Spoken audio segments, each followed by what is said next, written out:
90 pounds of elite law enforcement muscle stands rigid in a narrow hallway, every fiber of his battle-hardened body coiled like a loaded spring. His amber eyes are locked forward.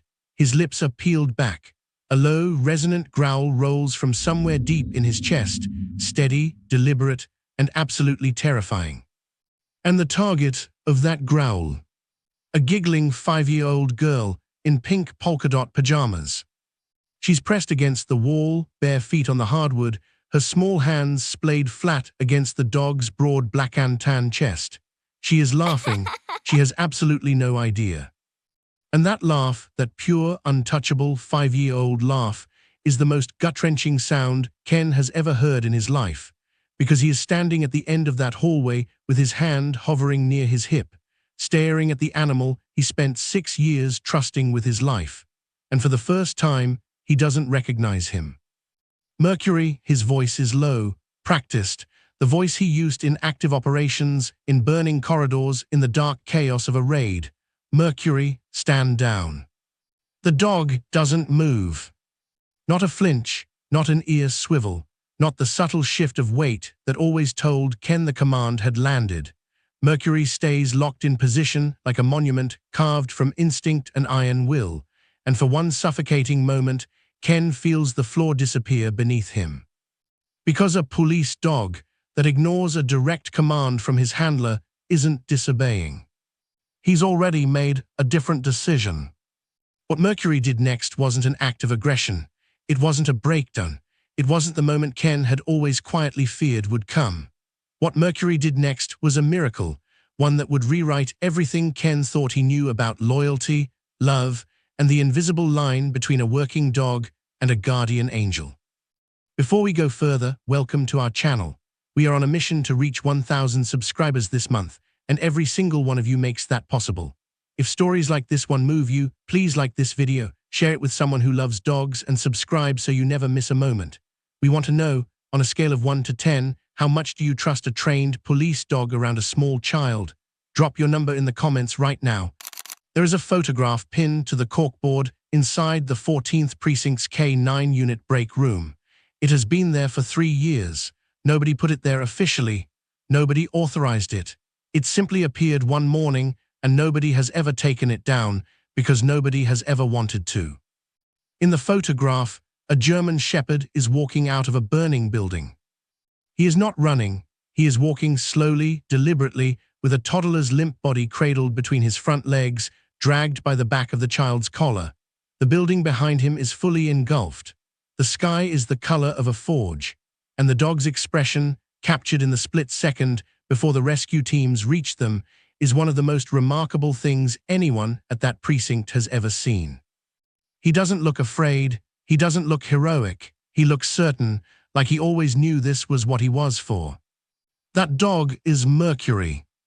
And 3 years after that photograph was taken, he lives in a house at the end of Ridgewood Lane with a blue collar around his neck, a memory foam dog bed he refuses to use, and a 5-year-old girl named Lillian who has decided, without anyone's permission, that he is her best friend in the entire world. Ken Aldridge had been working the K9 unit for 11 years when Mercury came into his life, and in those 11 years he had partnered with 4 dogs. He had respected all of them. He had admired 2 of them. He had mourned one, briefly, quietly, in the way that men trained to compartmentalize mourn things, in the car on the way home, once, and then never again in any place anyone could see. But he had never, in those 11 years, used the word love in connection with any of them, because Ken Aldridge was the kind of man who understood, at a cellular level, that sentiment and operational effectiveness did not share the same oxygen. You could appreciate a tool. You could maintain it with discipline and care. You could depend on it the way you depended on your sidearm or your vest, completely, absolutely, and without the dangerous complication of needing it to feel anything back. But you did not love it, because the moment you loved it, you stopped being the one making decisions and started being the one reacting to loss, and in Ken's line of work, that distinction was the difference between going home and not going home. He had built his career on that distinction. He did not apologize for it. Mercury arrived at the precinct on a slate-gray Tuesday morning in early March, transferred from a federal narcotics program that had been restructured following a budget reallocation. He came with a file that was 3 inches thick, a commendation ribbon from a border operation Ken had read about in a departmental brief 2 years prior, and a reputation that preceded him through the K9 unit like weather. Other handlers had opinions. Intense, one said. Not difficult, just particular. He decides things. Ken had filed that observation in the same mental drawer where he kept things that were interesting but not yet useful. He was 2 years old. He weighed 89 pounds. His obedience evaluation score from his most recent federal assessment was a perfect 100, a number Ken had never seen on a transfer sheet before, and which he regarded with the same measured skepticism he applied to anything that arrived without a visible flaw. In his experience, perfect scores meant one of 2 things. Either the evaluator had been generous, or the animal was genuinely exceptional in a way that hadn't yet been tested by the right circumstances. He met Mercury in the intake yard on that Tuesday morning, and Mercury sat down in front of him and looked at him. Not at the yard, not at the fence line or the other handlers or the training equipment visible through the gate. At Ken, with amber eyes that carried in them a quality Ken didn't immediately have a word for, not aggression, not submission, not the eager-to-please brightness of a younger dog still seeking approval, something older than any of that. An evaluation going in both directions simultaneously, calm and unhurried, as though Mercury had assessed him in the first 4 seconds and was now simply waiting to see if Ken would catch up. Ken had thought, good, we understand each other. They were a precision team inside of 30 days.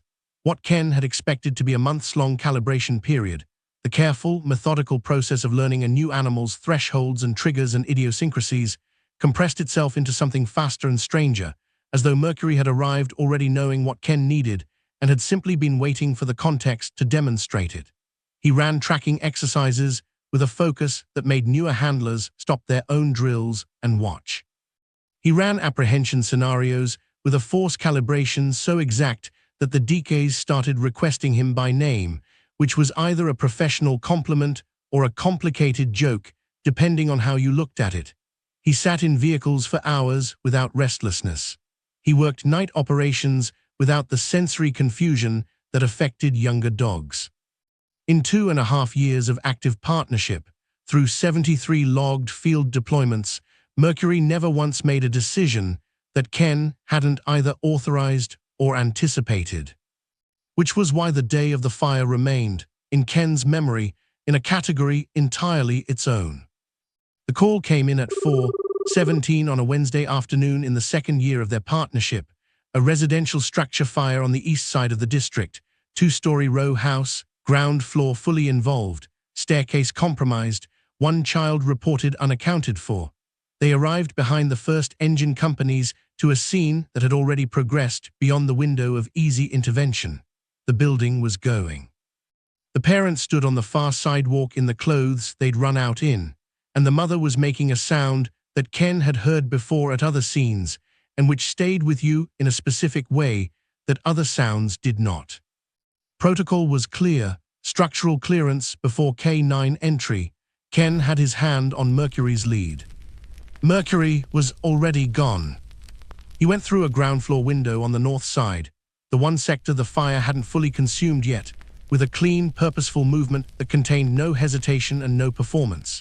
He was simply there, and then he was inside, and Ken was left standing at the tape line with an empty lead in his hand and a cold, hollow feeling in his sternum that he later identified as the particular sensation of being outrun by a decision you didn't make. 4 minutes and 22 seconds. Ken counted all of them in the way you count things when counting is the only action available to you. The building worked its way upward.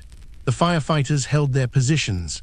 The mother had stopped making sound and was simply watching the window, both hands pressed flat against her sternum like she was trying to keep something inside her body by force.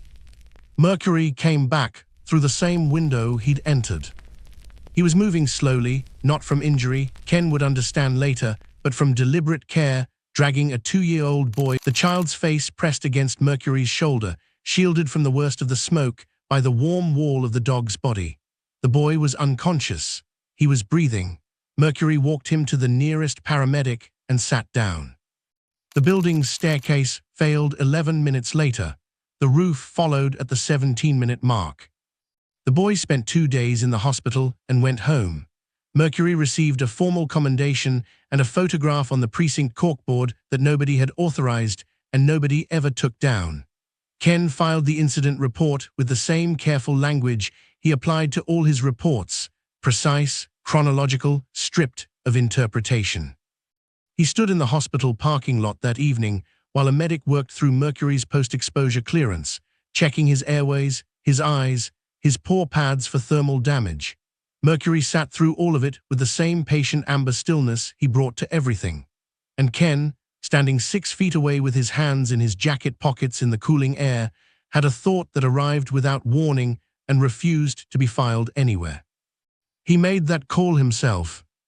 Not because of a command, not because the protocol created a pathway that led to that window, because something inside Mercury had looked at a burning building, identified a child inside it, and decided, with the complete and utter certainty that lived permanently behind those amber eyes, that the child's life was worth more than his own safety. And he had acted on that decision the way he acted on everything, without drama, without hesitation, without waiting for anyone's authorization. Ken drove home, he ate dinner, he told Kendall the broad facts of the day in the way he always told her things, complete but at a careful remove, the facts without the interior weather that accompanied them. He did not tell her what he'd thought in the parking lot. He didn't tell anyone. He wrote it in no report. He processed it in no debrief. But it stayed, the way certain things stay, not in the part of the mind you manage and organize, but in the part that keeps its own counsel, working on problems you haven't officially acknowledged are problems, surfacing at 2 in the morning and in the long silences of highway driving, and in the particular quality of stillness that fell over him sometimes when he looked at Mercury and found Mercury already looking back. He had never fully resolved it. He had never decided what it meant about the animal in his care or the framework he'd built around that animal or the word he still refused, carefully and deliberately, to use.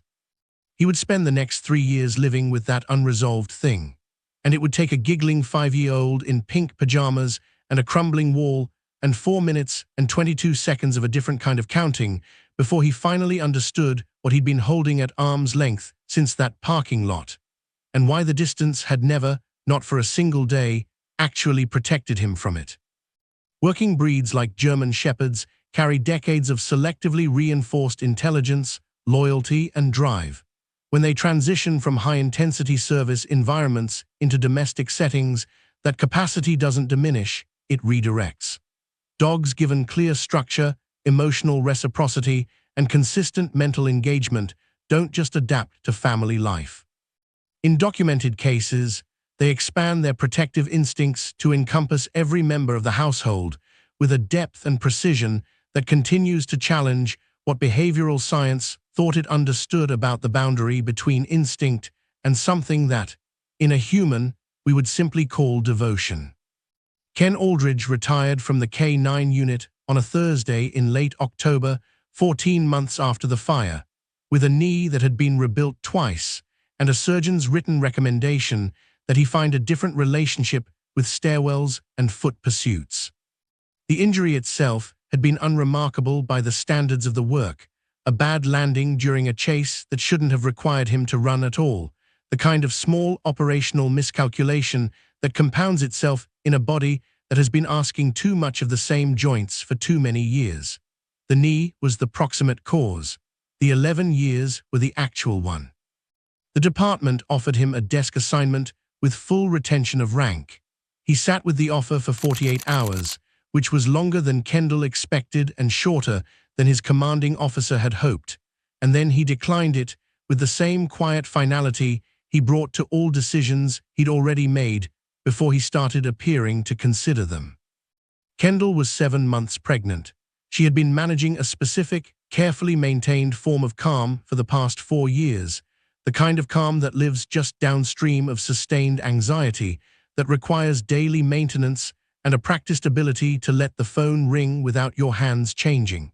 She had never asked Ken to leave the unit. She would never have asked.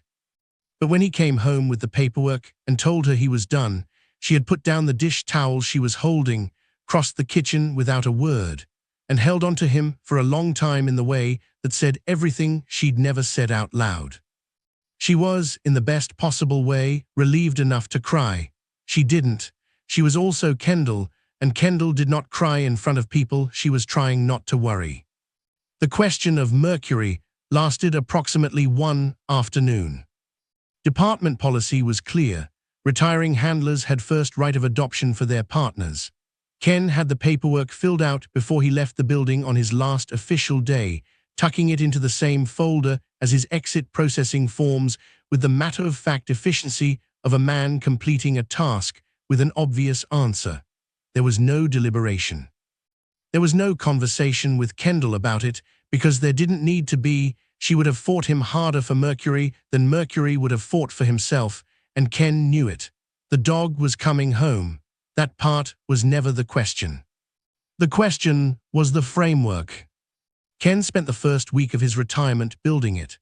Not on paper. Ken had never been a man who needed to write things down to make them binding, but in the architecture of daily life, in the routines and boundaries and command structures he began establishing from Mercury's first morning in the house on Ridgewood Lane. No furniture, no bedrooms without explicit permission. Operational commands only: heel, sit, stay, place, the clean vocabulary of the unit, stripped of the softness that crept into civilian dog ownership and blurred, in Ken's assessment, the essential clarity of the relationship. He fed Mercury at 6 in the morning and 4 in the afternoon, measured portions, same bowls, same corner of the kitchen. He exercised him for 45 minutes every morning with the methodical discipline of a man who understood that an idle working breed was not a relaxed working breed. It was a compressed one, and compressed things eventually found their own release. The framework was not cruelty. Ken would have been genuinely confused by that characterization. The framework was, in his mind, the most responsible thing he could do for a 90-pound trained apprehension animal now living in a house with a pregnant woman and soon a newborn. Structure was safety. Clarity was kindness. The rules existed because Mercury's capabilities existed, and pretending otherwise, letting sentiment soften the operational reality of what this animal was built to do, struck Ken as a failure of stewardship, not an expression of love. The word he still didn't use. Kendall's relationship with Mercury developed in the early mornings, in the 40-minute window between when Ken left for his run and when the rest of the household woke up. It began accidentally. She'd come downstairs at 6 weeks pregnant, unable to sleep, found Mercury in the kitchen, and sat down on the floor because standing felt like too much of a commitment at that hour. Mercury had regarded her for a moment with those amber eyes, making whatever internal calculation he made about people and contexts and the specific emotional texture of 5 a.m. And then he had walked over and put his head in her lap with a weight and a deliberateness that felt less like affection-seeking and more like a pronouncement. "I have assessed the situation. This is where I'm needed." She started talking to him, not commands. She wasn't interested in commands, and Mercury, she quickly discovered, was not particularly interested in performing for her the way he performed for Ken. With Kendall, he was different, quieter, more present in a way that was harder to categorize. She told him about the pregnancy, about the specific existential vertigo of waiting for a person you hadn't met yet, about the way Ken's retirement had rearranged the household's emotional geography in ways that were mostly good and occasionally strange. Mercury listened with the focused, unhurried gravity of someone who had nowhere else to be and no competing agenda, and Kendall found, to her own mild surprise, that she meant it when she told her sister later that he was the best listener she knew. She called him Merc in a low, soft voice that she never used in Ken's presence, not because she was hiding it, exactly, because she understood, with the instinctive clarity that some people have about the emotional architecture of the people they love, that Ken's framework wasn't really about the dog. It was about the distance.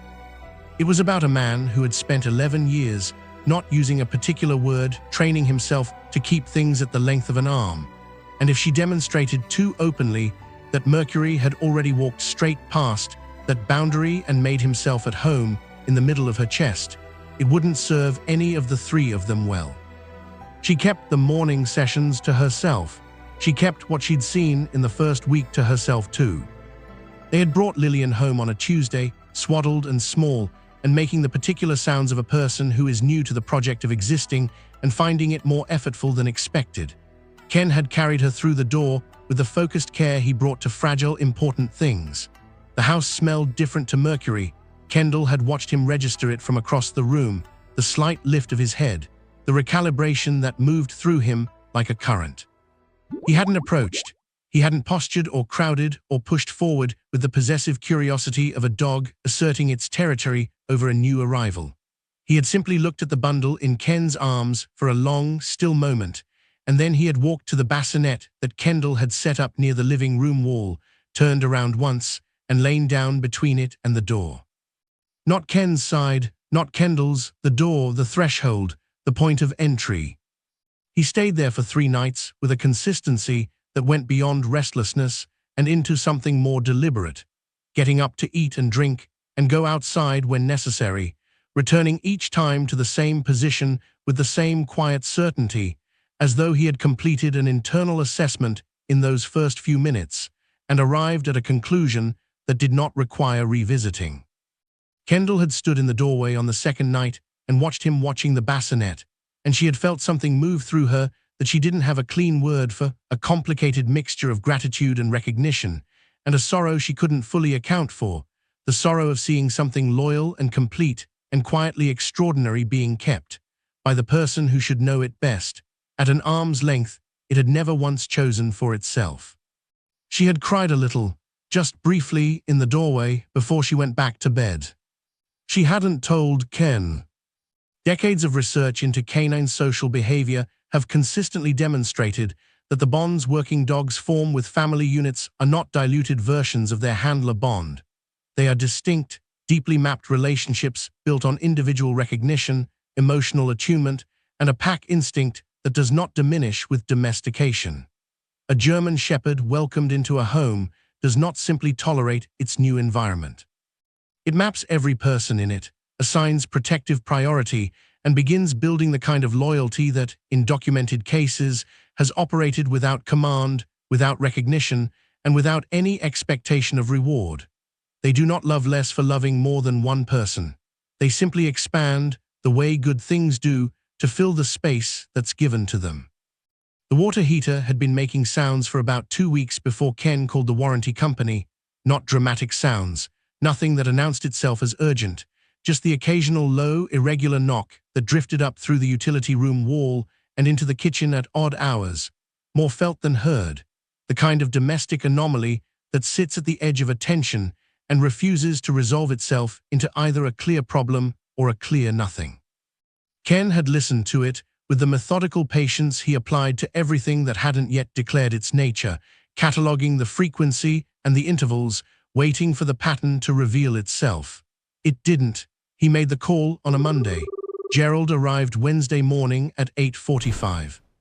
He was the kind of repairman who inspired immediate, uncomplicated trust, unhurried in his movements, economical with words, carrying his clipboard with the practiced ease of a man who had walked into 1,000 utility rooms and expected this one to be like all the others.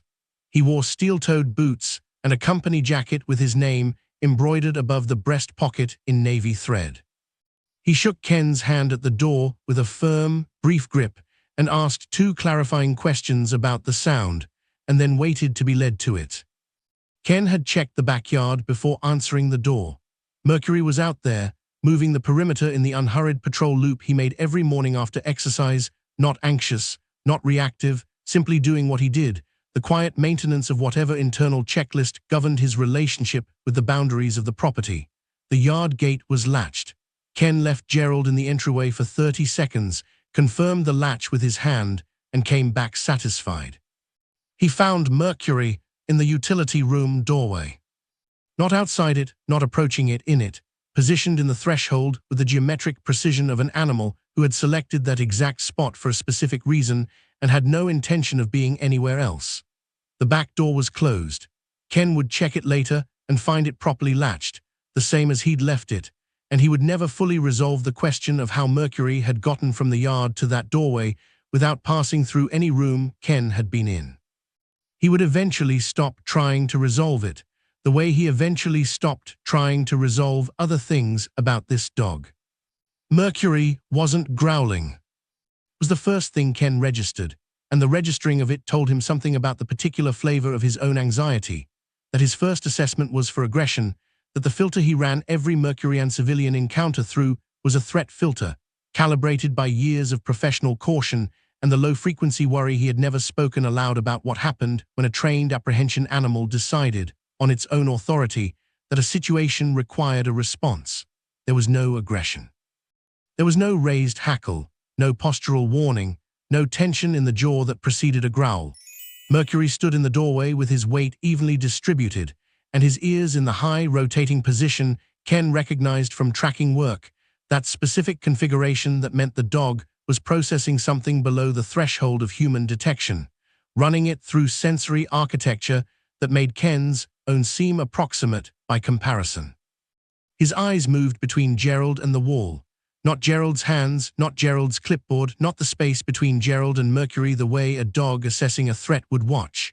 The wall, the left-hand wall beside the water heater, the one that ran perpendicular to the main utility pipe chase. Back to Gerald, back to the wall. A rhythm to it, methodical and unhurried, like a technician cross-referencing two readings that weren't yet reconciling. Gerald noticed. He was a professional, and he recovered quickly, but Ken caught the fractional pause, the clipboard rising a few inches toward his chest in the instinctive self-positioning of a person recalibrating their comfort level. "He all right?" Gerald asked. The question was politely calibrated, not alarmed, not demanding, simply a man doing a reasonable check on a variable he hadn't anticipated. "He's fine," Ken said. The words came out with the practiced smoothness of long use. He looked at Mercury. Mercury, out. Mercury went.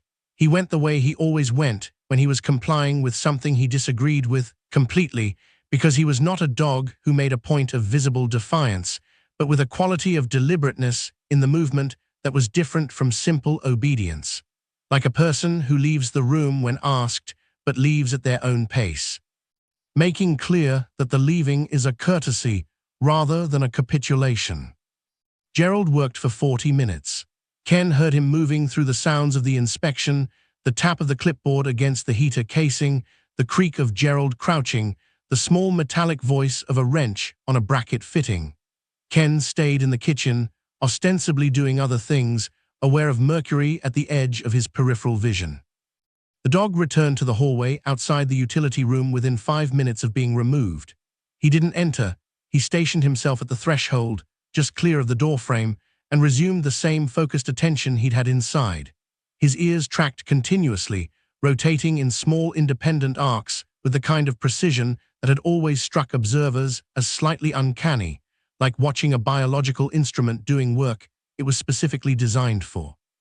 He stood there while Gerald worked, and while Ken pretended not to watch him stand there, and when Gerald emerged 40 minutes later with a tightened bracket and a clean report, Mercury watched him walk to the front door and out of it with the same quiet, scanning attention, neither threatening nor relieved, simply present in a way that suggested the situation had not yet resolved to his satisfaction.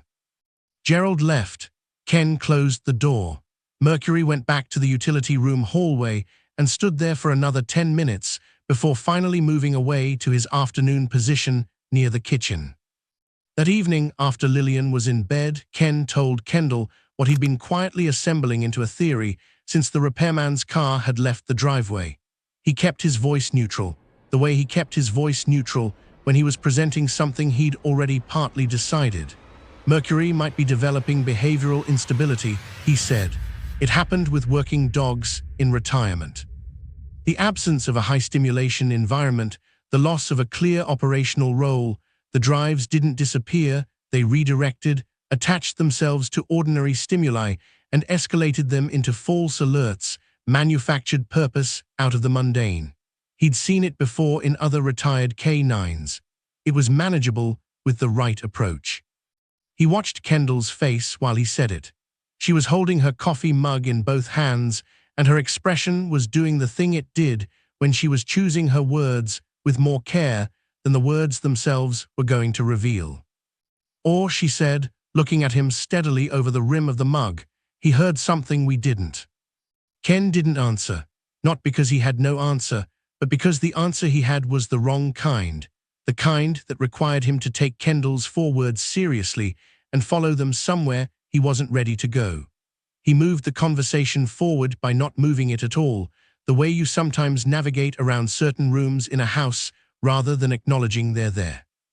3 weeks later, a plumber came to address a separate issue with the main line pressure and found, in the course of his inspection, a microleak in the gas supply pipe running through the utility room wall. The left-hand wall, the one Mercury had been watching. The leak was slow, a hairline compromise in a fitting, the kind of thing that produced a trace emission too faint for any consumer-grade detector in the house to register, too faint for a human nose in a ventilated room to catch. Not immediately dangerous at that concentration. Dangerous in the accumulation of weeks, in the closed-room hours of winter, near the ignition sources that lived in that utility closet. The plumber flagged it. The gas company sent a crew the following morning. The fitting was replaced. Ken did not tell Kendall. He processed the information in the way he processed things he wasn't ready to integrate, acknowledging it technically, storing it without resolution, allowing it to exist in the same drawer as the parking lot thought from the year of the fire rescue. The drawer was getting full. He noticed that. He didn't do anything about it. But he thought about the wall. He thought about Mercury's ears in the doorway and the way his eyes had moved between Gerald and that exact stretch of drywall with rhythmic, calibrated attention. He thought about Kendall's 4 words sitting unanswered across a kitchen table. He thought about all of it more than he would admit, in the particular way that true things have of refusing to stay filed. A German shepherd's hearing reaches frequencies up to 65,000 Hz, nearly 3 times the ceiling of human perception. Their olfactory system, with between 225 and 300 million scent receptors compared to our 6 million, can detect gas compounds, moisture changes inside wall cavities, and chemical decomposition at concentrations so low they register as background noise to every instrument we've built to replace what we lost when we stopped trusting our animals. Mercury wasn't malfunctioning that Wednesday morning. He was doing precisely what he was built to do, reading a world that existed just past the edge of Ken's senses and trying, in the only language available to him, to report what he found there. The tragedy was not that the dog failed to communicate. It was that the man he trusted most had already decided what the message meant before he'd finished receiving it.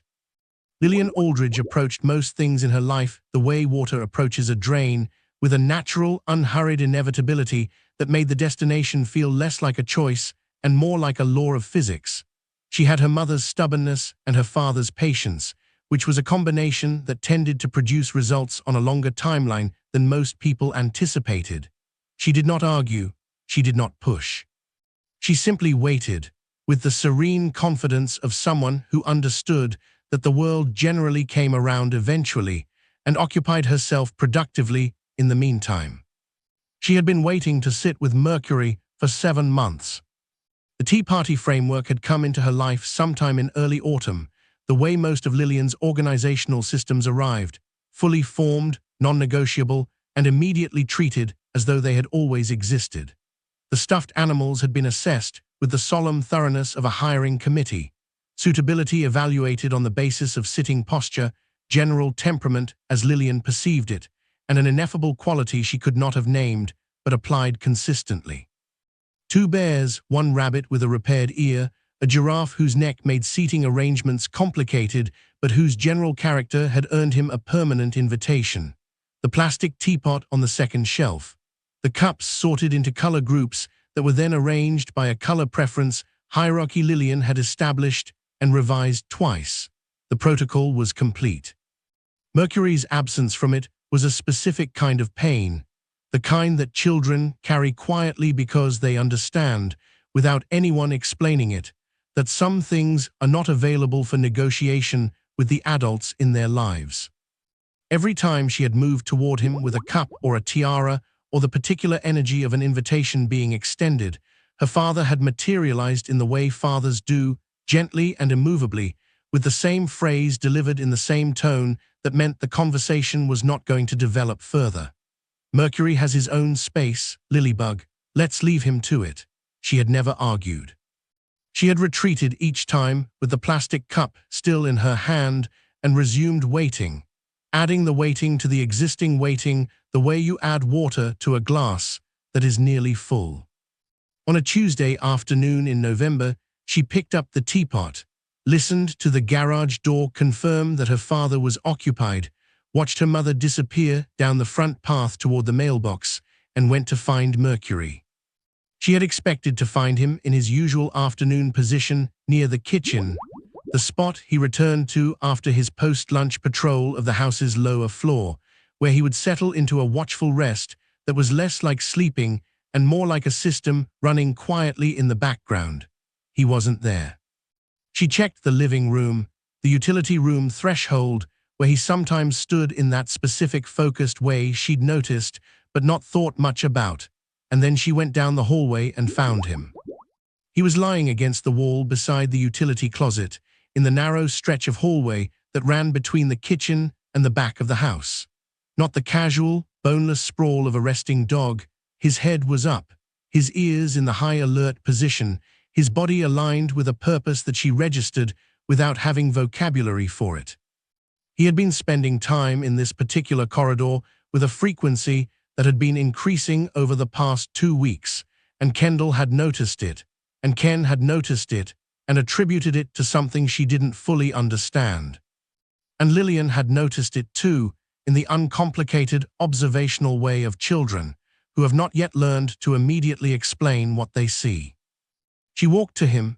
She sat down on the hallway floor beside him with the pink pajama-red, barefooted ease of a child who does not yet experience flaws as an inconvenience, pressing her back against the wall and her side against his ribs, and she spread her hands flat on his chest the way she had always wanted to.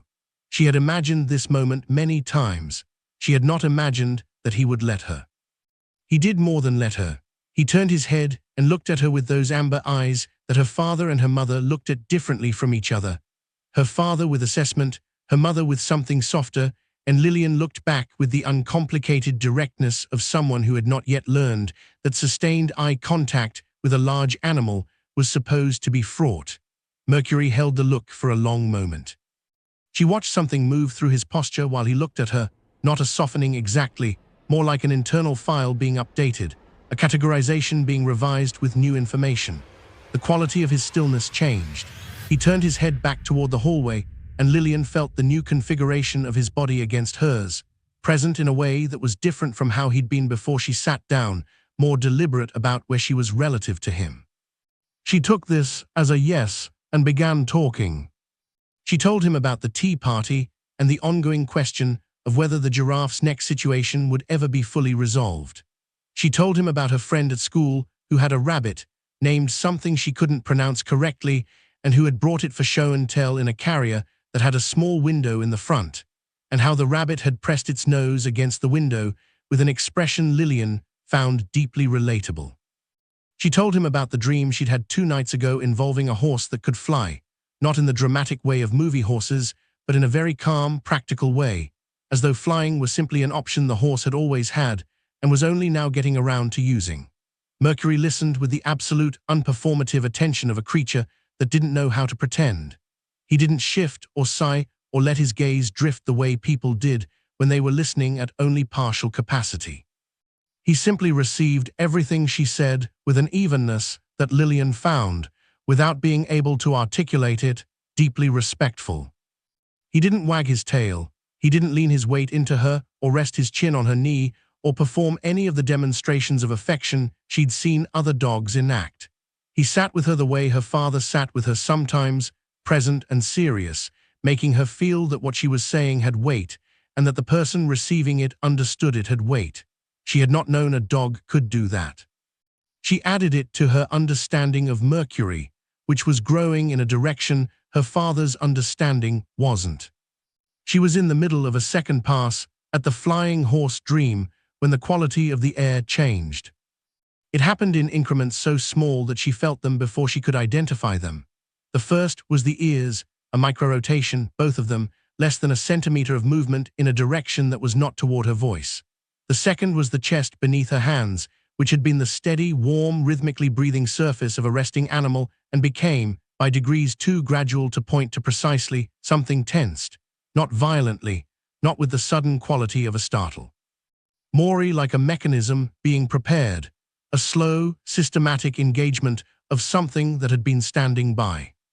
Lillian stopped talking mid-sentence. She didn't know why. Her body knew before her mind did.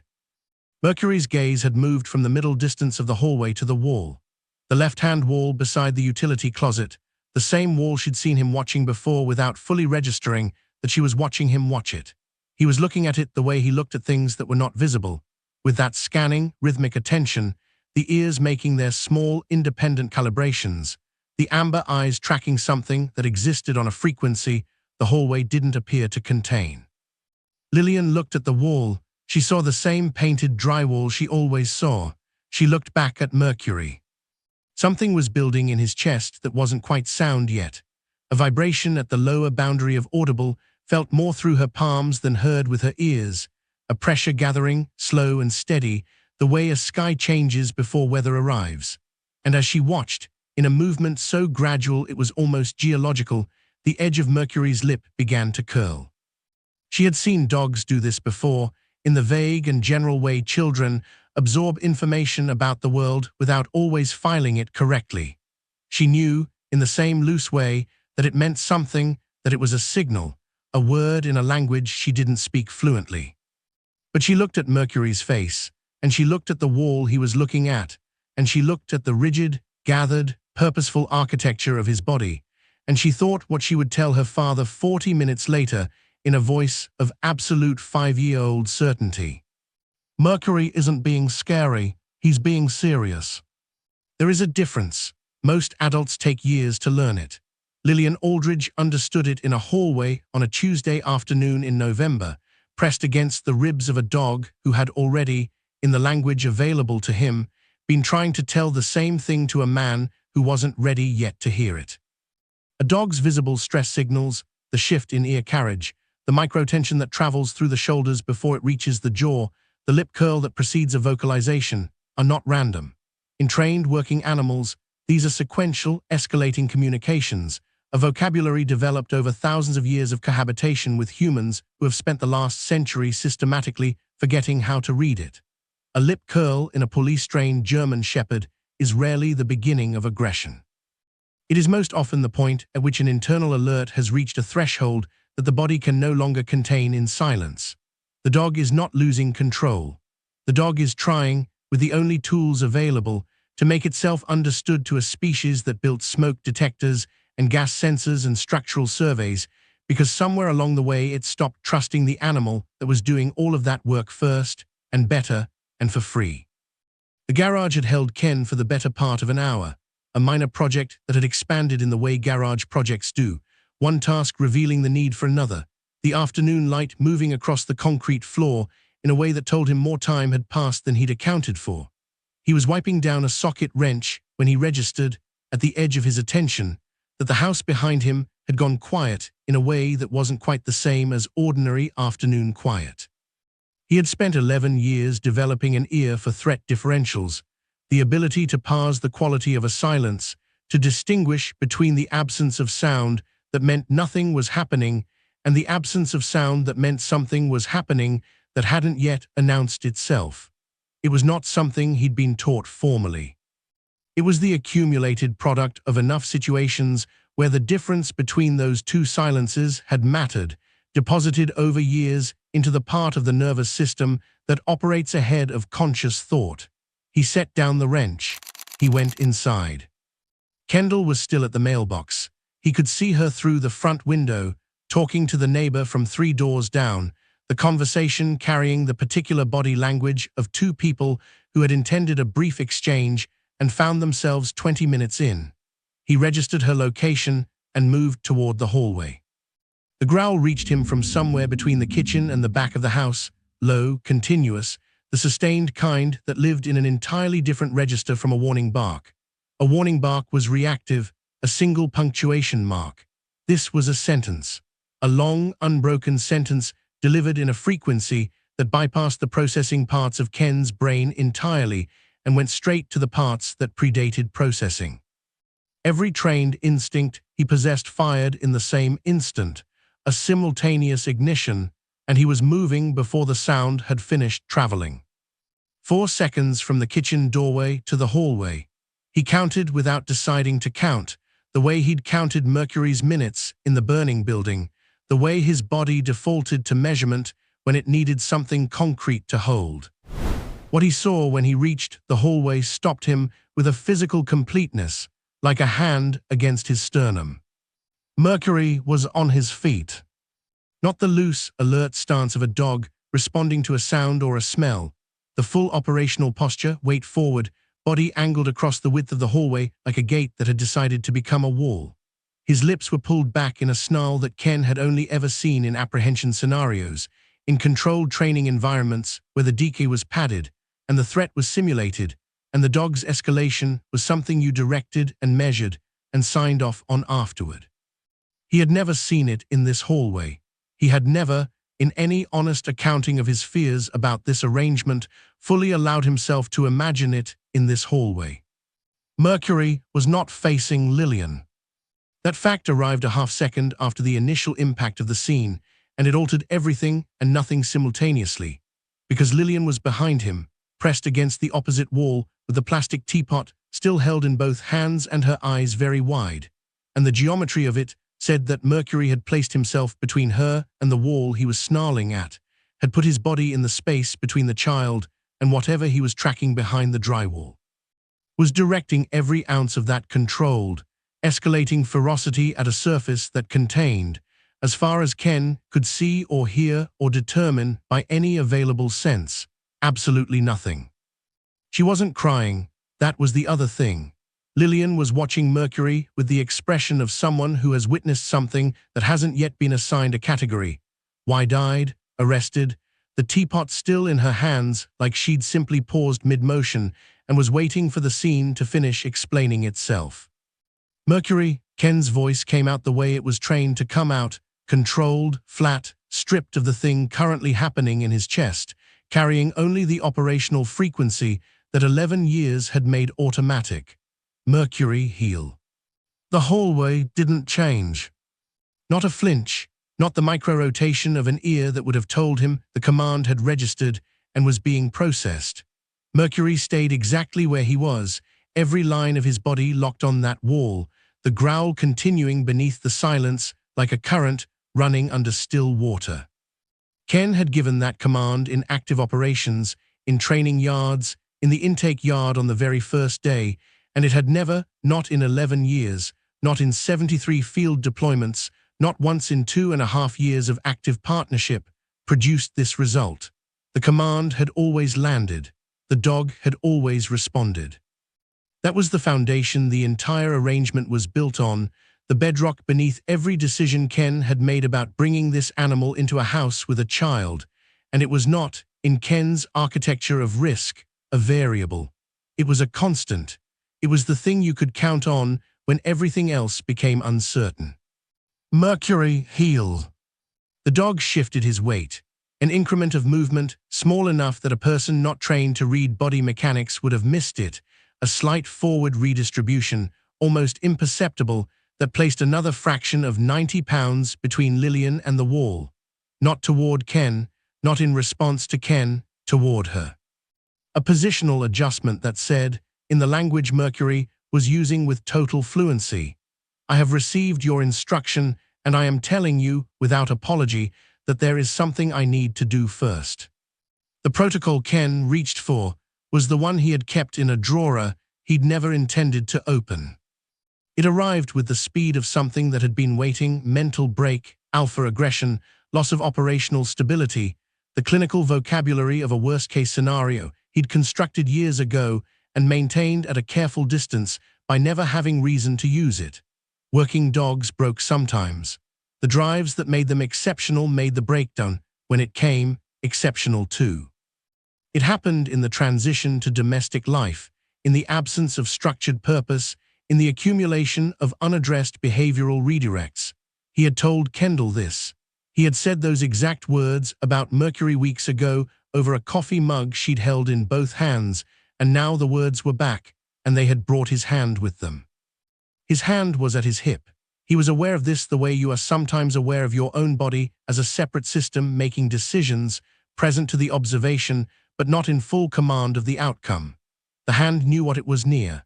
The hand had been near that position in situations where it had completed its motion, and the procedural memory of those situations was available to it now, cued and ready. Lillian, the effort of keeping his voice steady cost him something he couldn't quantify. "Come to Daddy, slowly." His daughter looked at Mercury, then at Ken, then at Mercury again, with the careful, comparative attention of a child taking in two different sources of information and deciding which one she trusted more. It was not a long deliberation. Lillian had, as previously established, her father's patience and her mother's instincts, and her instincts had been sitting in this hallway for 7 minutes before Ken arrived and had access to data Ken was only now encountering. "But Daddy," she said, in a voice that carried the particular, unassailable certainty of a 5-year-old who has already sorted something out, "Mercury's not being scary." She looked at the dog. She looked at the wall he was facing. She looked back at her father with the expression of someone delivering information they consider obvious and are mildly surprised still needs delivering. "He's being serious." The word landed in the hallway and stayed there. Ken heard it with the part of him that processed language and simultaneously with the older, quieter part that had been keeping that unresolved parking lot thought in a drawer for 3 years. And for one suspended moment, he was simply standing in a narrow corridor between two competing understandings of the animal in front of him, one of them built from training and protocol and professional caution, the other assembled by a 5-year-old girl from 7 minutes of paying attention. His hand was still at his hip. Mercury hadn't moved. The wall said nothing. In the professional literature on working canine behavior, a command refusal from a dog with a documented perfect obedience record is now increasingly categorized not as instability, but as a high-confidence alert, the behavioral equivalent of a sensor overriding its own off switch, because the reading is too significant to suppress. The dog is not malfunctioning. It is doing something more difficult than obeying. It is choosing, in a moment of direct conflict between its training and its perception, to trust what it knows over what it's been told. For a handler, that distinction requires everything the job teaches you to withhold: the willingness to be wrong, the humility to follow where you were supposed to lead, and the faith that loyalty, extended long enough without return, eventually finds its way home. The sound had no drama in it. That was the thing Ken would return to afterward, in the nights that followed when sleep came slowly and the hallway replayed itself in the particular high-definition clarity that the mind reserves for moments it has decided are important enough to preserve in full. He had expected, if this moment ever came, that it would announce itself with more. That there would be something unmistakable about the sound of a structural failure, something that would have given him time to respond, to intervene, to be the one who acted rather than the one who watched. Instead it was quiet, a deep, organic groan from somewhere behind the drywall, the sound of material that had been asked to hold beyond its remaining capacity and had finally, without ceremony, declined, the sound of something ending. It lasted less than a second. It meant nothing to him. It meant everything to Mercury. The dog moved before the sound had finished. That was the only way Ken could reconstruct it afterward, that Mercury had been tracking the building sequence of that failure with sensors that had been calibrated on it for weeks, that the groan was not new information, but confirmation of information already processed, and that by the time it reached Ken's ears, Mercury had already completed the calculation and was already in motion. There was no tensing, no wind-up, no preparatory shift that Ken's trained eye could have read and acted on. One instant Mercury was positioned between Lillian and the wall, snarling at a surface that Ken had still not fully accepted contained a threat. The next instant, he was a projectile. He didn't lunge at her. The distinction would matter to Ken for a long time afterward, would become one of the things he turned over in the sleepless hours, The precise geometry of that movement, the direction of it, the way it was oriented not toward Lillian as a target, but toward her as a destination. 90 pounds of momentum with a point of contact at the shoulder, aimed with the kind of force calibration that had made Mercury's field assessments legendary among the unit's decades. Enough to move, not enough to harm. The exact differential between those two outcomes expressed in a fraction of a second by an animal that understood the difference at a level that had nothing to do with conscious calculation. His shoulder hit her chest. She went backward and sideways simultaneously, the physics of it carrying her off the mat of blue carpet where she'd been sitting and into the far corner where the hallway met the wall, a single controlled displacement that deposited her 3 feet from where she'd been with a hard, breathtaking contact that drove the air from her in one sharp syllable. Ken's hand completed its movement toward his hip. He registered this. He registered, with a cold and nauseating precision, that his hand had arrived at its destination at the exact moment Mercury's shoulder struck his daughter, and that the sequence of his body's decision-making had been threat assessment, command failure, protocol escalation, hand movement, and that hand movement had been reaching its conclusion while his dog was saving his daughter's life. The ceiling came down. Not catastrophically, not the total collapse of a structure in crisis, which would have been, in its terrible way, more legible. A section defined by the corroded joint that had been weeping moisture into the wall cavity since before Gerald's visit in October, since before the gas company's crew, since before any of them had known there was a wall worth watching. The joint had been failing quietly and completely in the dark behind the drywall while the household moved around it, while Kendall had her morning conversations in the kitchen, while Lillian had assembled and refined her tea party protocol, while Mercury had spent 2 weeks returning to this specific stretch of hallway, with a focus that everyone had classified as something other than what it was. The bracket that anchored the overhead utility shelf to the ceiling joists had been absorbing the weight of 45 pounds of shelving with a structural integrity reduced by the slow saturation of the surrounding material to a fraction of its rated load. It had held longer than it should have. Materials often do. They hold until the precise moment they don't, and the moment they don't is determined by physics rather than timing, indifferent to who is standing beneath them. The shelf hit the carpet with a concussive impact that sent a shockwave through the floor. Ken felt in the soles of his feet. The cast-iron bracket followed it, striking with a sound that was less like a crash and more like a declaration, solid, final, the period at the end of a sentence that had been building since October. The hallway went white. Plaster dust moved through the air in a slow, suspended bloom, the way debris moves in the moments after impact when the violence has finished, but the atmosphere hasn't caught up yet, coating everything in the corridor with a fine, pale residue that settled on Ken's shoulders and on the wreckage on the floor, and on the mat of blue carpet that was no longer visible beneath it. Exactly where Lillian had been sitting. The ringing in the aftermath was physical, a pressure in the ears, a vibration in the chest cavity, the body's response to a sound that had exceeded what the space was built to contain.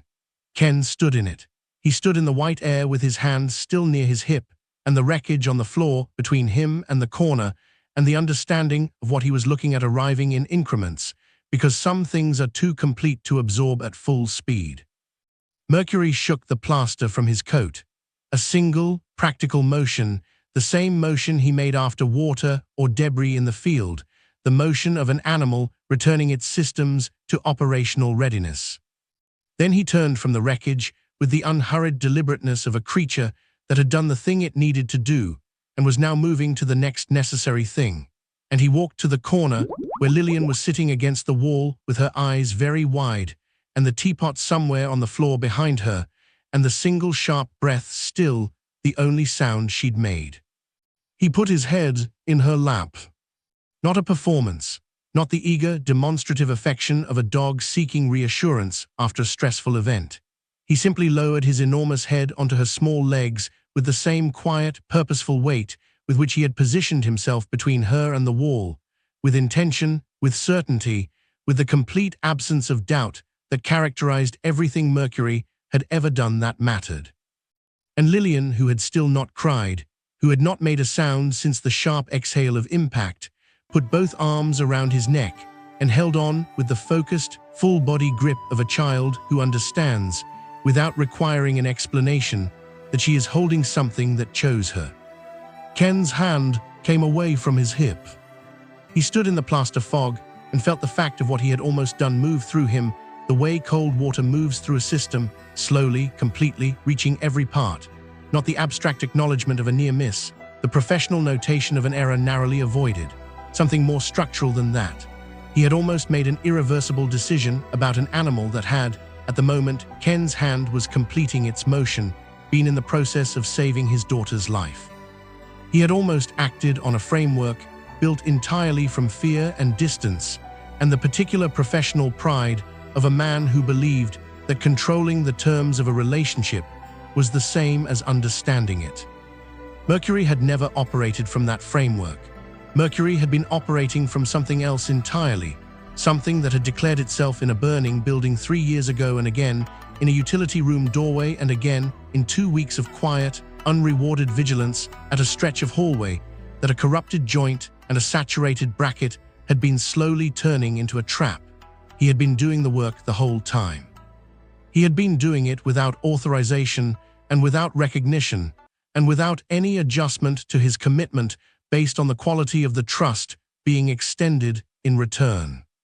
Ken looked at his daughter holding his dog in the corner of the white hallway and understood, with a completeness that left no room for further distance, that Mercury hadn't been waiting for permission to love this family.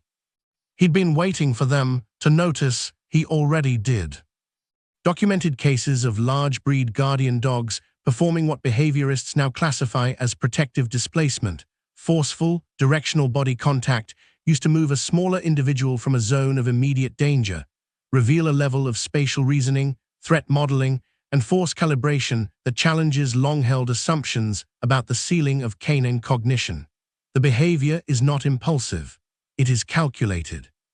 The dog identifies the threat vector, determines the required displacement distance, calibrates the necessary force to move without injuring, and executes, all within a window of time measured in fractions of a second. It is not instinct in the simple sense. It is judgment. And judgment, extended on behalf of someone else at personal risk, is the oldest definition of devotion that exists. The plumber arrived at 8 in the morning, sent by the same home warranty company that had dispatched Gerald in October, and he worked with the methodical efficiency of a man accustomed to finding things inside walls that the walls had been keeping to themselves. Ken stood in the hallway and watched him open the drywall with the careful, practiced incisions of someone who had learned long ago not to be surprised by what domestic structures concealed. The opening grew in stages. The wall gave up its interior the way walls do, reluctantly, in sections, the gap between what a house looks like and what a house is widening with each cut, until the two versions of the same surface were impossible to reconcile. The corroded joint was the first thing. It sat in the wall cavity like a confession, a supply line fitting that had been compromised for an indeterminate period. The plumber said, possibly 6 months, possibly longer, the timeline difficult to establish precisely because the evidence of its failure was everywhere around it. The surrounding drywall had absorbed the moisture gradually, the way a slow process always looks inevitable in retrospect, the saturation spreading outward and downward through the structural framing until it reached the mounting bracket for the overhead utility shelf. The plumber probed the bracket's anchor points with a tool and reported what he found with the flat, neutral tone of a professional delivering information rather than judgment. Approximately 40% of original load-bearing capacity. The shelf had been holding that framing in place through the daily physics of an occupied house, through footsteps and door closures and the ambient vibration of running appliances, and the specific Tuesday afternoon in November when a 5-year-old girl had sat down on the carpet beneath it. It had held right up until the accumulated weight of months of invisible failure exceeded what 40% of a bracket could manage, and then it had not held, and the hallway had gone white. The second thing was 3 feet further down the same wall run, at a gas supply fitting that the plumber flagged with a change in his posture before he changed his language, a slight stillness, a recalibration of professional neutrality into something more careful. A hairline fracture. Active, he said, meaning it was producing a trace emission at a level too low for the household detector in the utility closet to register, too diffuse in a ventilated space for a human nose to isolate. Not immediately critical at its current output. He used that phrase with the specific emphasis of a professional who wanted the qualifier heard clearly, at its current output, because fittings with hairline fractures did not remain at their current output indefinitely, and the utility closet 3 feet away contained an ignition source that had no interest in the distinction between trace and critical. The gas company sent a crew before noon. They worked through the afternoon. By 4 o'clock the fitting had been replaced, the supply line joint had been addressed, the wall cavity had been assessed and treated, and a contractor had been scheduled to rebuild the drywall and reframe the ceiling section above it. The hallway stood open and patched, the temporary repair materials pale against the surrounding paint, the shelf gone and the bracket gone, and the carpet section beneath the impact site cut away to the subfloor. Ken moved through all of it with the operational steadiness that had always been his default register in situations that required management over feeling. He answered the plumber's questions. He made the call to the gas company. He coordinated the contractor's schedule. He kept Lillian in the kitchen with Kendall and her plastic teapot and a deliberate normalcy that Kendall maintained without being asked, because Kendall understood without requiring explanation which things Ken needed to process before he could discuss them. When the crews had gone and Lillian was in bed, and the house had returned to the particular quiet of an evening after an eventful day, Ken went back to the hallway. He stood in it for a long time. Not performing reflection, Ken was not a man who performed things even for himself. Simply standing in the space where the ceiling had been, looking at the patch section above and the bare subfloor below, running the timeline in his mind the way he ran incident timelines in the field, sequencing events against each other to find the through line. The repairman in October. Mercury in the utility room doorway, his eyes moving between Gerald and the left-hand wall with that rhythmic scanning attention that Ken had classified as behavioral instability and documented in his internal ledger under the heading of things to monitor. The weeks of Mercury gravitating back to this corridor with a consistency that had no outlet in Ken's framework, because his framework had no category for what Mercury had actually been doing. The growl that had brought Ken in from the garage. The command refusals, the hand at the hip. All of it assembled itself now into a sequence with only one coherent interpretation, and the interpretation required Ken to follow it back through every decision point and acknowledge what had been available to him at each one, and what he had chosen to do with it instead. Mercury was in the hallway. Of course he was.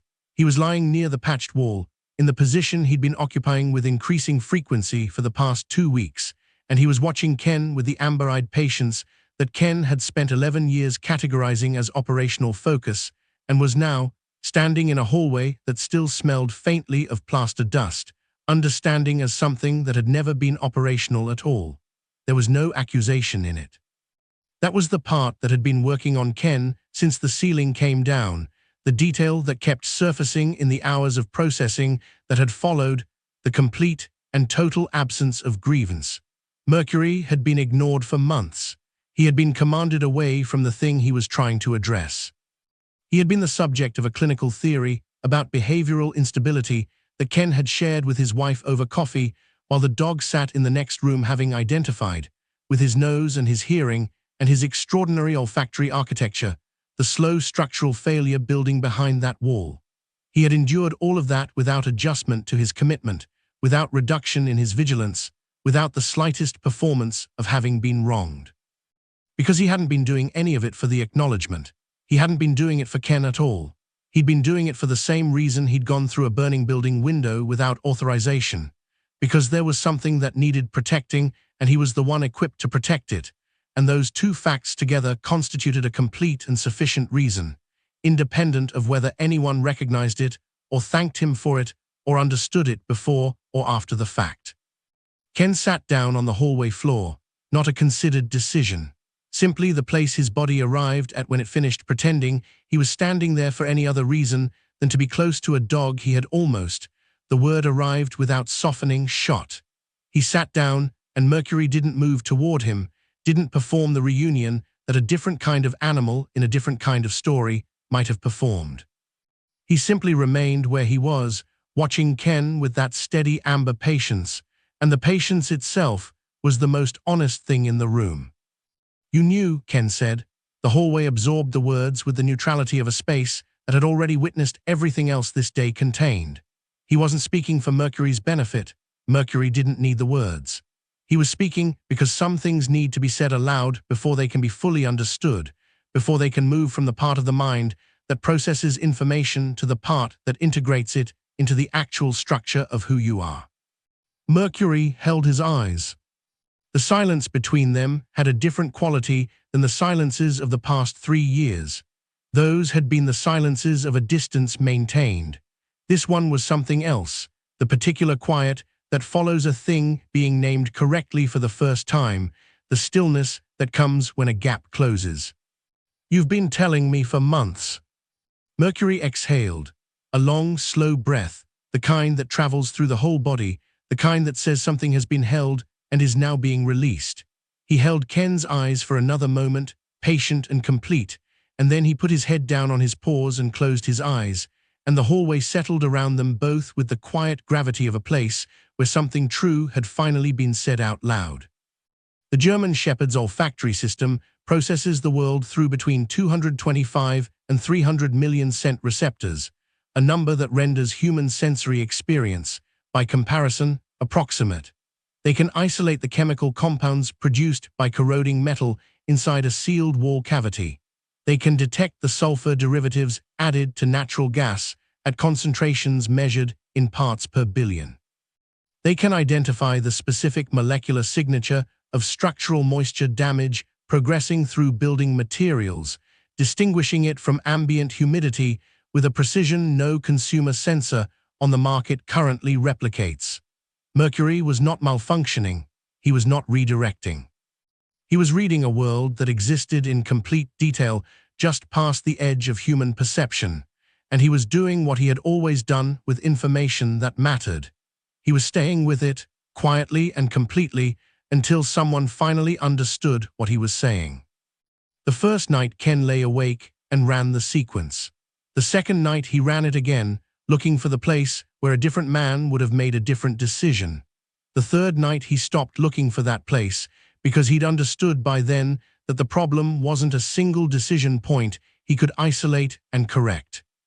The problem was the entire framework, the structure he'd built over 11 years and brought home like furniture, arranging it through every room of his domestic life without examining whether it belonged there, whether the dimensions were right for this house, whether the people living in it had been asked.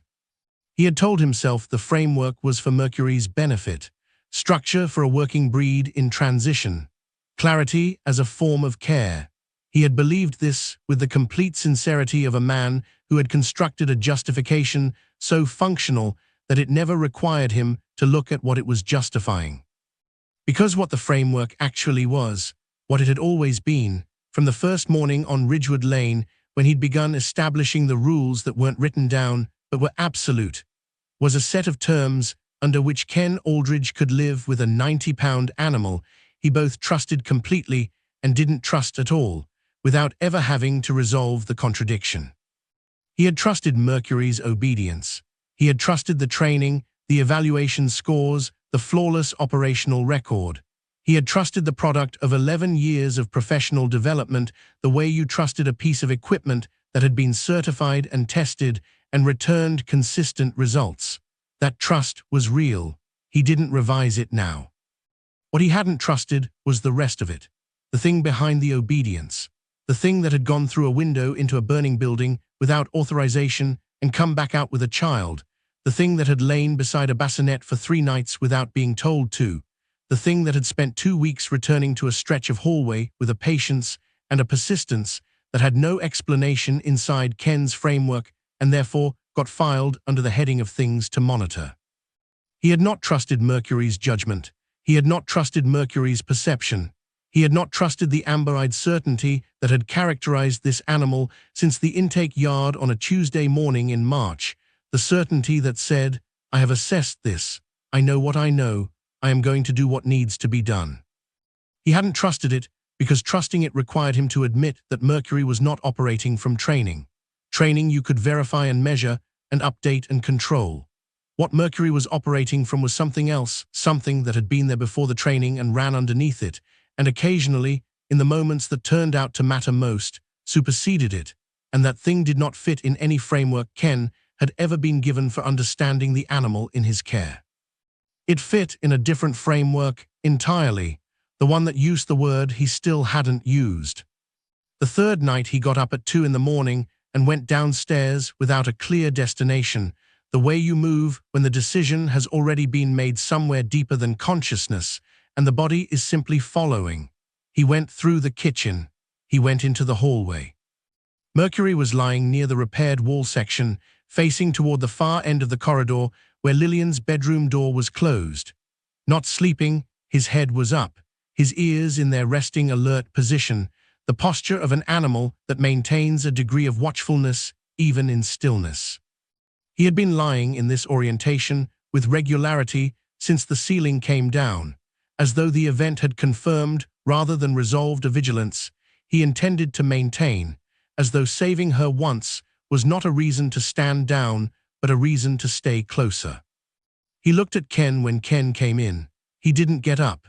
He watched Ken come down the hallway and lower himself to the floor beside him with the calm recognition of an animal that had been waiting, without impatience, for exactly this. Ken sat down. Mercury shifted, a single, unhurried movement, redistributing his weight until his shoulder was in contact with Ken's knee, the kind of contact that wasn't seeking anything, wasn't performing anything, was simply two bodies in the same space choosing proximity because proximity was honest. Ken felt the warmth of it move through the fabric of his pajamas and understood without ceremony that he had been refusing this for 3 years, not because it was dangerous. Because it was true. He put his hand on Mercury's back. Not a command position, not the structured placement of a handler directing an animal. A hand resting on a friend's back in a hallway at 2 in the morning, which is one of the oldest gestures available to people who have run out of words and found that words were insufficient anyway. He felt the slow rise and fall of Mercury's breathing beneath his palm, the warmth of the coat, the solid and unhurried reality of an animal that had never once, in 6 years, asked Ken for more than he was willing to give, and had given everything available to it regardless. He thought about Kendall on the kitchen floor in the early mornings. He thought about what she had seen from the beginning that he'd spent 3 years deciding not to see. He thought about a bassinet and 3 nights of unrequested vigil and a dog who had mapped this family from the inside out, who had built individual, specific, unmistakable relationships with each of its members without being invited to, who had calibrated his protection by person and by vulnerability, and by whatever internal hierarchy he'd constructed during those first nights when Ken was sleeping and Kendall was watching him watch the door.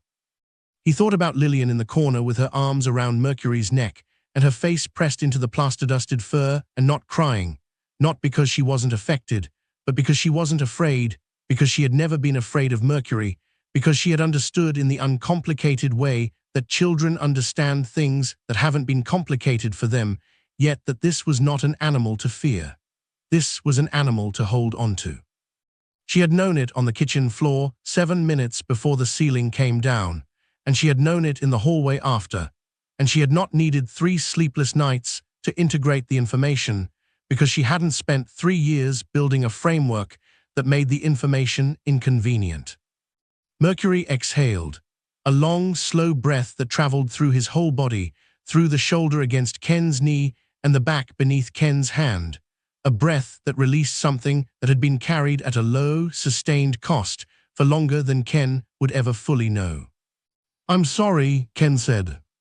The hallway held the words. Mercury didn't move, didn't lift his head, didn't perform acknowledgement in any of the ways a lesser telling of this story might have needed him to. He simply breathed and stayed, and the staying was the whole answer, because Mercury had always answered the same way, with presence and continuance, and the refusal to withdraw his commitment based on the quality of what was being offered in return.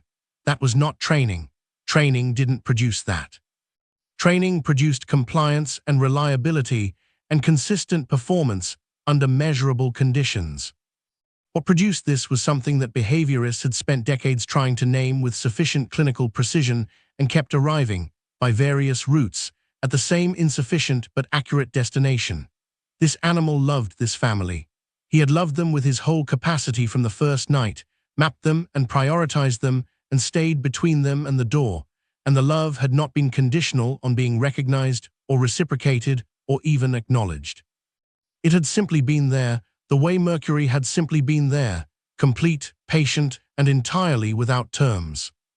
Ken sat on the hallway floor with his hand on his dog's back until the house settled around them into the specific quiet of very early morning, and then he sat a little longer, because some apologies take time to finish, and some silences need to be inhabited fully before you can carry them properly. Behavioral research into large breed guardian dogs has documented a capacity for what scientists now classify as functional empathy, the ability to read, track, and respond to the emotional and physiological states of individual family members with a specificity that varies by person and context. German Shepherds in family environments have been shown to maintain distinct internal maps of each household member, calibrating their protective responses to individual vulnerability signatures rather than applying a uniform alert threshold. They notice who is most at risk. They position themselves accordingly. They do not require instruction to do this, and they do not require acknowledgement to continue. The research is consistent on one point above all others. The foundation of safety in a home with a large working breed is not control. It is trust, extended genuinely, maintained consistently, and reciprocated in the currency the animal actually understands. Not commands, not rules, presence, honesty, the willingness to sit on the floor at 2 in the morning and finally mean it. The photograph appeared on a Thursday morning in early December, 3 weeks after the ceiling came down. Ken came downstairs to find it on the refrigerator door under the plastic strawberry magnet that Lillian had selected at a farmer's market the previous summer and installed with the permanence of someone designating critical infrastructure. The photograph was printed on regular paper, slightly warm in tone, the edges uneven where Kendall had cut it from a larger sheet, and it showed Mercury asleep on the hallway floor with Lillian's head on his ribs, her pink pajamas, her hair loose, her face carrying the absolute boneless piece of a child who has fallen asleep mid-activity and found the landing soft. Mercury was awake. His ears were high. His amber eyes looked directly into the camera with the steady, comprehensive certainty of an animal that has assessed its situation completely and found it exactly as it should be. Ken stood in front of the refrigerator for a long moment with his coffee going cold in his hand. Then he went to the table and sat down and didn't say anything, and Kendall, who had been watching him from across the kitchen with the carefully neutral expression she used when she was waiting to see which direction something would land, went back to her coffee. He didn't take it down. That was the whole conversation, and it was enough. The hallway was repaired by the second week of December, new drywall reframed ceiling section, the carpet replaced through the affected stretch, the utility shelf rebuilt with hardware rated to 3 times the original load and anchored into joists that a contractor had verified and documented. The gas line fitting had been replaced weeks prior. The supply joint was gone. The wall was smooth and painted and indistinguishable from the walls on either side of it, which was either a comfort or an irony depending on how you looked at it. The surface, restored to its original appearance, while the thing it had concealed for months had been removed entirely, leaving no visible record of what had accumulated there in the dark. Mercury continued to lie in the hallway, not in the vigilant, scanning posture of a dog tracking an unresolved alert. That quality had left his station there the day the gas company crew departed, as though he'd received a confirmation that allowed him to downgrade the watch to something quieter. He lay near the repaired section the way he lay elsewhere in the house now, with the settled, present watchfulness of an animal that had found its place in a geography it had always understood better than the people living in it. The hallway was his. It had always been his. The difference was that now Ken walked past him in it and sometimes stopped and put a hand on his back, briefly, without ceremony, the way you touch something you've stopped pretending you don't value. Small things changed. The changes didn't announce themselves. They accumulated the way the water in the wall had accumulated, gradually, completely, until the structure around them was different from what it had been. Mercury was allowed into the living room in the evenings without the formal permission structure that had previously governed it. Lillian was no longer redirected when she gravitated toward him, no longer met with the gentle but terminal Mercury as his own space that had been the boundary marker of the previous arrangement. Ken still used operational commands. Old habits of language don't dissolve overnight, and Mercury responded to them as reliably as he always had. But the commands existed now inside a different understanding of what they were for, not a framework for containing a risk. A shared language between two individuals who had spent 6 years building a vocabulary and were only now using it to say honest things. Kendall noticed all of this without commenting on it, which was its own form of grace. She had been watching Ken find his way toward something she'd arrived at in the first week, and she understood that the journey mattered and that narrating it would not help. She simply made space for it, the way she made space for most things Ken needed to process, with patience and without scorekeeping, which was its own quiet form of love that Mercury, for what it was worth, had probably recognized and mapped years before Ken had gotten around to fully appreciating it. Lillian reorganized the tea party. The revision was significant. Mercury was assigned a permanent seat, not a stuffed animal seat, which she made clear was a different category entirely, but a specific position beside her on the hallway floor, which had become the preferred venue because the hallway was where Mercury liked to be, and Lillian had reached the pragmatic conclusion that you held the party where your best guest was comfortable rather than the other way around. She did not attempt the tiara again. She had tried it once in early December, and Mercury had endured it for approximately 45 seconds with a dignity so elaborate and so complete that she had removed it herself and put it back in the box, and they had both seemed relieved. The plastic teapot remained. The invisible tea remained. Mercury received his cup in silence and held his position with the solemn attendance of a creature taking the occasion seriously, which he was. Ken watched this from the kitchen doorway on an afternoon in January and felt something move through him that he didn't try to name, because naming it felt like it would make it smaller than it was. His daughter and his dog, in the hallway that Mercury had guarded without authorization, and Lillian had always understood without explanation, conducting the ritual that had been delayed by 11 months of careful management and a framework designed to prevent exactly the closeness that had, in the end, been the thing that mattered most. In the spring, when the precinct held its annual Veterans Luncheon, Ken went back for the first time since his retirement. He walked through the K-9 unit on his way in, down the familiar corridor with the familiar smell of a working facility, past the intake yard where he had stood on a Tuesday morning and met a dog whose eyes said, "Good, we understand each other," and where he had been right about that in every way except the one that counted. He stopped at the break room. He looked at the corkboard. The fire rescue photograph was still there, 3 years on, the building behind Mercury orange with the fire, the 2-year-old boy's feet visible beneath the dog's jaw. Nobody had ever taken it down because nobody had ever wanted to. Ken took the photograph he'd brought from his jacket pocket and pinned it beside the first one. In this one, Mercury is sitting upright in the hallway of a house, tall and still and watchful in the way he was always tall and still and watchful, and a small girl in pink pajamas is pressed against his side with her hands flat on his chest and her head tipped back in a laugh that is completely, comprehensively unafraid. The laugh of someone who has never had any reason to be afraid of the thing she is laughing beside. Who understood from the first afternoon what her father spent 3 years arriving at. Ken uncapped the marker he'd brought.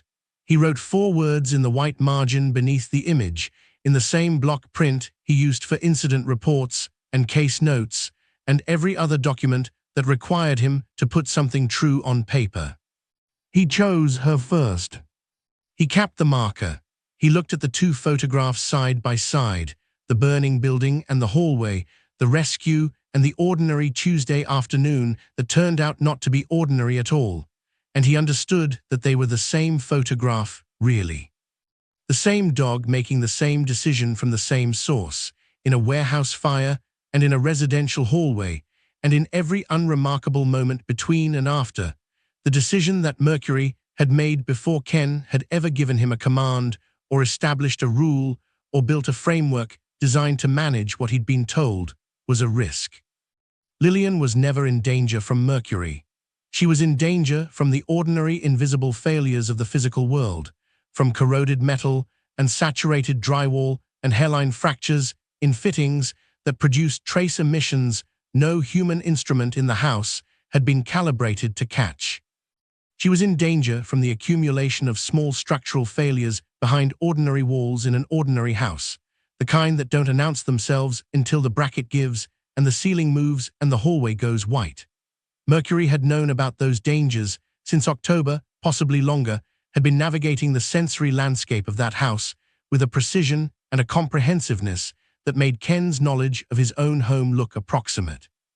Had been doing the work of understanding what lived inside those walls, the moisture and the gas and the slow deterioration of load-bearing things, with 300 million olfactory receptors and a frequency range that reached into registers the household had no instruments to monitor.